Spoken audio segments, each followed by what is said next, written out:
मध्य प्रदेश के पूर्व मुख्यमंत्री दिग्विजय सिंह के एक बयान ने सियासी गलियारों में चर्चा का बाजार एक बार फिर गर्म कर दिया है। उन्होंने एक पॉडकास्ट में न सिर्फ 2020 में कांग्रेस की सरकार गिरने की वजह का खुलासा किया है, बल्कि बंद कमरे में हुए एक डील की पोल भी खोल दी है। इसके बाद उनके इस बयान पर कमलनाथ ने भी पलटवार किया है। अब इन दोनों नेताओं की अदावत के चलते मध्य प्रदेश के सियासी गलियारों में चर्चा तेज हो गई है कि आखिर इसके पीछे की वजह क्या है, दिग्विजय सिंह के बयान के मायने क्या है, आखिर सरकार गिरने के इतने सालों बाद उन्होंने इसकी वजह पर चर्चा क्यों की। क्या प्रदेश की राजनीति में कोई नया समीकरण देखने को मिलने वाला है, या फिर राजा साहब महाराज सिंधिया से अपनी वर्षों पुरानी अदावत खत्म करके सुलह करने की जुगत में है। इस पूरे मसले पर बीजेपी की क्या प्रतिक्रिया है, बीजेपी ने अब तक इस पूरे मसले पर क्या कुछ कहा है, आपके मन में भी ये सारे प्रश्न होंगे, तो आपकी जिज्ञासाओं का उत्तर इस वीडियो में दे देते हैं। नमस्कार, मेरा नाम है शिवम और आप देख रहे हैं खबर बेबाक।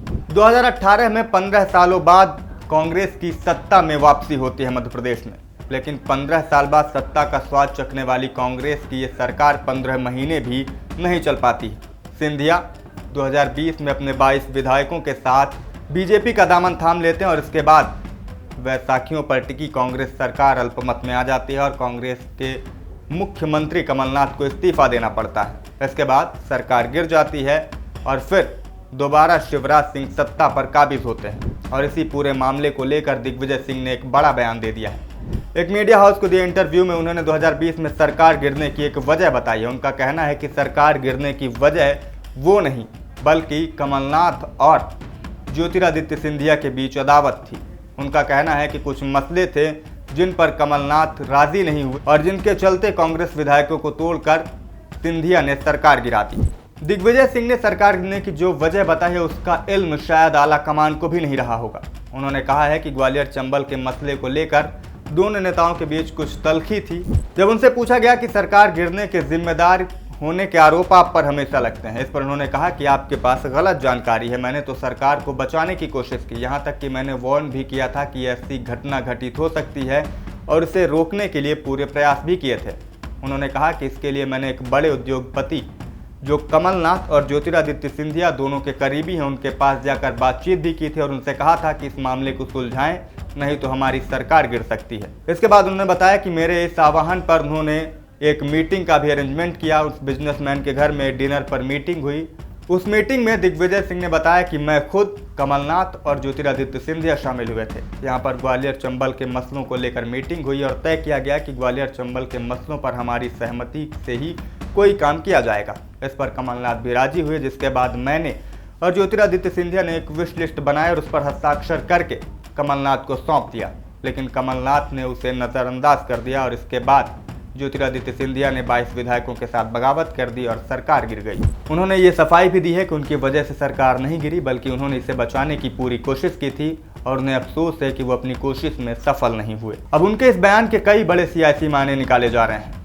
दिग्विजय राजा ने अपने इस बयान से जहां अपने दामन में लगे उस दाग को साफ करने की कोशिश की है जिसमें उन्हें सरकार गिरने का जिम्मेदार माना जाता है, तो दूसरी ओर उनके इस बयान को उनकी सिंधिया से बढ़ती नजदीकियों से जोड़कर भी देखा जा रहा है, क्योंकि कुछ दिन पहले ही उनका एक वीडियो सोशल मीडिया पर वायरल हुआ था जहां एक कार्यक्रम के दौरान सिंधिया दिग्विजय सिंह का हाथ पकड़कर उन्हें अपने साथ मंच तक लेकर गए थे और उसके बाद ऐसा बयान आना जिसमें उन्होंने खुद को क्लीन चिट दे दी हो सरकार गिरने के आरोपों पर, सिंधिया और कमलनाथ की अदावत को सरकार गिरने का जिम्मेदार बता दिया हो, उसमें भी ये कहना कि कमलनाथ ने उन बातों को नज़रअंदाज कर दिया जो आपस में सहमति बनी थी उस बिजनेसमैन के घर पर हुई मीटिंग के बाद। तो कुल मिलाकर उनके इस बयान ने एक सियासी बवाल काट दिया है।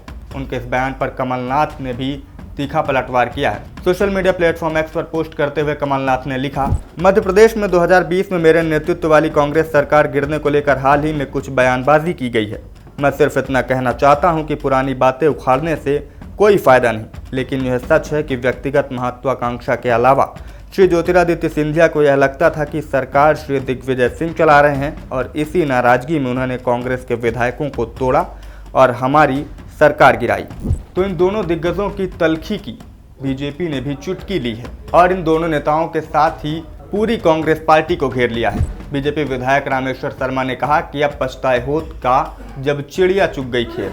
पर्दे के पीछे दिग्विजय सिंह काम कर रहे थे, पर्दे के पीछे दिग्विजय सिंह खेल कर रहे थे और कमलनाथ का आज वही दर्द छलका है। हम तो पहले ही कहते थे कि अंदर खाने खेल दिग्विजय सिंह कर रहे हैं।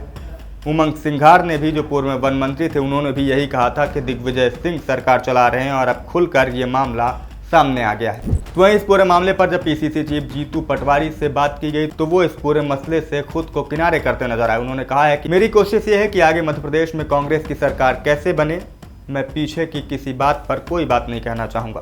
तो वहीं सिंधिया के सवाल पर उन्होंने कहा कि सिंधिया को सज़ा मिलनी चाहिए, उन्होंने जनता के साथ धोखेबाजी की थी, जनता को उन्होंने धोखा दिया था। अब दिग्विजय सिंह का कमलनाथ को सरकार गिरने का जिम्मेदार बताना और कमलनाथ का खुलकर दिग्विजय सिंह के बयान पर पलटवार करना इन दोनों नेताओं के बीच अदावत की गवाही दे रहा है। अब बड़ा सवाल ये है कि एक और जहां कांग्रेस पार्टी एमपी में पार्टी को मजबूत करने की कोशिशों में लगी हुई है, संगठन सृजन अभियान चला रहे हैं।